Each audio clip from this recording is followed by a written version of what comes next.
we need to look at 2007 and Britney Spears entirely differently. Hosted at the Palms Casino, owned by the Maloofs, who, at that time, were in business with Britney's dad and her manager. The night before the performance, some journalists were allowed to sit in on Britney's rehearsals. Many people knew this was a high-profile comeback of sorts for Britney, and this journalist for MTV wrote that the skeptics shouldn't worry. If they got to be able to see the rehearsal at the Pearl Concert Theater in the Palms Resort Casino, they would have doubt no more. How does everything change in 24 hours? See, the Pearl had opened earlier in 2007, and Gwen Stefani is the artist that opened it.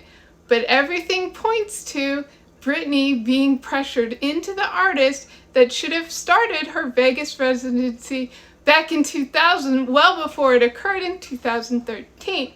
Now, deep in some message boards, there are allegations that her performance was sabotaged, and that really should be further explored. A few years earlier in 2004, they actually built a recording studio at the Palms Casino. And the principals behind the construction of the recording studio at the Palms Casino were George Maloof and Britney's longtime manager, Larry Rudolph. Britney's Blackout album came out after the VMAs happened in 2007, and part of the album was recorded at the Palms Casino.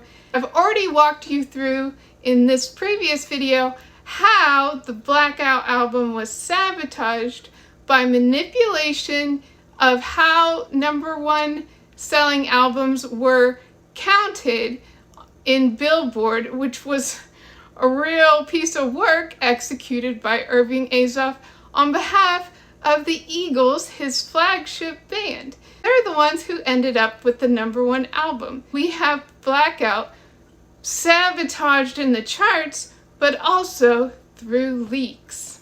Shortly before Britney's VMA performance, we started seeing songs from Blackout leaked on the internet. Perez Hilton is the one who ended up getting sued for leaking the album online. It's almost like they made a backroom deal that he would be sued, which is great for his publicity, right? Lawsuit settled out of court for an undisclosed amount of money. The case was resolved in 2009, but here is the twist. The month that Britney was placed in a conservatorship, Perez Hilton got a deal with Warner Records to be an A&R man. This is just one of many things that happened at the end of the month that rewarded certain players that were in the orbit of Team Khan. Why would he be rewarded to be a part of a record label when they already know that he is prone to violating intellectual property? Unless that was the plan all along. Britney's team ended up having to release the album early because of the leaks. Perez Hilton's A&R deal with Warner's did not go through until mid-2009. Why would the talks have to take that long?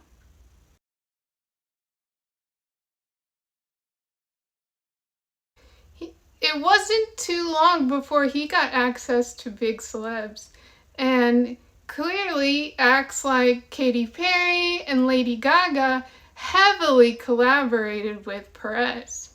Many young people may not know this, but PerezHilton.com was originally page 666. And where have we seen that before? Oh look, it's 2003 and Britney just happened to wear a page 666 t-shirt on a red carpet. A total coincidence doesn't indicate that her team collaborated with Perez Hilton long before the machinations for the conservatorship were in place. Think a little deeper about the connection between the Palms Casino, the Maloofs, and Perez Hilton, and how Britney's 2007 was sabotaged by these macro forces. So all the coverage today about the 2007 VMAs is very focused on her performance and her looks. But what about all the structural elements in play behind the scenes that really work together to sabotage her? There's more to this, of course. So I hope this is easy for everyone to understand. Britney already knows all this. History has never been rewritten because it's never been broadly understood exactly what was happening in that era. And wow, buddy, y'all are in for a wake-up call from your own collective blackouts. Thank you very much.